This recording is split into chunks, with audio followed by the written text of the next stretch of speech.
অতিথি আপ্যায়নে যদি ঝটপট মোরগ পোলাও রান্না করতে চান তাহলে আজকের ভিডিওটা আপনার জন্য। ঘি, বাদাম বাটা এগুলা ছাড়াই কিন্তু আজকের মোরগ পোলাওটা রান্না করলাম, তবে খেতে কিন্তু দারুণ হয়েছে। অনেক অনেক মশলা ছাড়াও কিন্তু আপনি মোরগ পোলাওটা রান্না করতে পারেন। তাহলে চলুন মূল উপকরণে চলে যাই। এখানে আমি সুন্দর করে মাংসগুলোকে কেটে ধুয়ে পরিষ্কার করে নিলাম।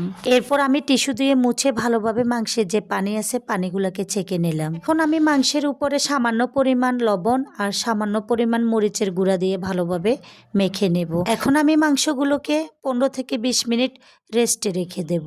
এবার আমি সবগুলো মাংসকে একটা একটা করে তেলের ভিতরে দিয়ে দেব এবং কি সুন্দর করে ভাজি করে নেব, এপিট ওপিট করে। মাংসগুলো মোটামুটি এক পিঠ ভাজা হয়ে গেল। এখন আমি উল্টিয়ে দেব, অন্য পিঠটা যেন ভাজা হয়ে যায়।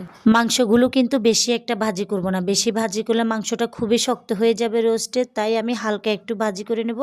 ব্রাউন কালার আসলে এগুলোকে আমি উঠিয়ে নেব। হঠাৎ করে যখন বায়না ধরে বাচ্চারা যে রোস্ট পোলাও রান্না করে দাও, তখন কি করব, খুবই অল্প মশলা দিয়ে সিম্পল ভাবে বাচ্চাদের আবদার পূরণ করার চেষ্টা করি। মাংসগুলো সুন্দরভাবে ভাজা হয়ে গেছে। এখন আমি সবগুলোকে উঠিয়ে নেব একটা একটা করে। দেখুন কি সুন্দর একটা কালার আসছে, তাই না? রোস্টের কালারটা এরকম হলে আমার ভালো লাগে, এর থেকে বেশি কালার করলে মাংসটা খেতে ভালো লাগে না। ও আপনাদের সাথে তো একটা জিনিস শেয়ার করতে আমি ভুলেই গেলাম, সেটা হচ্ছে আলু। আমার বাসায় কিন্তু সবাই আলু লাভার, আলু না হলে কিন্তু চলে না। তাই যেটাই রান্না করবেন, মাছ, মাংস, মোরগ পোলাও, তাতে কিন্তু আলু দিতেই হবে। তাই তো আমি আলুগুলোকে সুন্দরভাবে ভেজে নিলাম, তবে নতুন আলু বেশি একটা ভাজলাম না, এমনিতেই কিন্তু ঘুলে যাবে, তাই না? চলুন এবার চলে যাই রান্নায়। এখানে আমি প্যানে তেলগুলো গরম করে দিলাম, এরপরে ব্লেন্ডার করা পেঁয়াজগুলো দিয়ে দিলাম, সাথে দিয়ে দিলাম ভেজে রাখা তেলটা। এখানে আমি পরিমাণ মতো আদা বাটা আর রসুন বাটা দিয়ে দিলাম। এখন দিয়ে দিব টক দই, দিয়ে ভালোভাবে নেড়ে ছেড়ে নেব। টক দই দেওয়ার পরে আমি আবার 5 মিনিট ভালোভাবে মশলাগুলোকে কষিয়ে নেব। এরপর আমি 2 চামচ পরিমাণ লাল মরিচের গুঁড়া দিয়ে দিলাম, 1 চামচ পরিমাণ জিরা গুঁড়া, 1 চামচ পরিমাণ ধনিয়ার গুঁড়া দিয়ে দিলাম। এখন এখানে আমি দিয়ে দেব রোস্টের মশলাটা, দিয়ে ভালোভাবে মশলাগুলোকে কষিয়ে নেব। এবার আমি দিয়ে দেব আগে থেকে ভেজে রাখা সবগুলা মাংস, একে একে দিয়ে দেব মশলার মধ্যে, দিয়ে ভালোভাবে নেড়ে ছেড়ে মশলার সাথে মেখে নেব। সেগুলোকে আমি সুন্দরভাবে মশলার সাথে মেখে নিলাম। এখানে আমি সামান্য পরিমাণে একটু পানি দিয়ে দিব, দিয়ে আমি মাংসগুলোকে কষানোর জন্য আবার ঢাকনা দিয়ে ভালোভাবে ঢেকে দেব।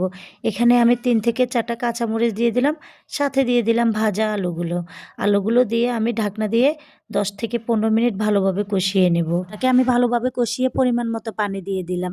এখানে আমি 2 পট পোলাও চালকে ধুয়ে পরিষ্কার করে নিলাম। এরপরে হচ্ছে আমি পোলাওটা রান্না বসিয়ে দিলাম। সবগুলো গরম মশলা দিয়ে আমি সুন্দরভাবে তেলের উপরে চালটাকে ভেজে নিলাম। এখন আমি পরিমাণ মতো পানি দিয়ে পোলাওটা রান্না করে নেব। পোলাওটা যখন আধা সিদ্ধ হয়ে আসবে, তখন আমি মাঝখানে একটু জায়গা করে নিলাম। এখন আমার আগে থেকে রান্না করে রাখা মাংস আর আলুটাকে আমি মাঝখানে এইভাবে দিয়ে দিব, দিয়ে আমি 4-5 থেকে আলু মাংস সবগুলাকে আবার পোলাও দিয়ে ঢেকে দেব। ঢেকে আমি 10 থেকে 15 মিনিট একদম লো আছে আমি হিটে রেখে দেব। 15 থেকে 20 মিনিট পরে পোলাওগুলো একেবারে ঝরঝরা হয়ে যাবে, গায়ের পানিগুলো সব টেনে যাবে।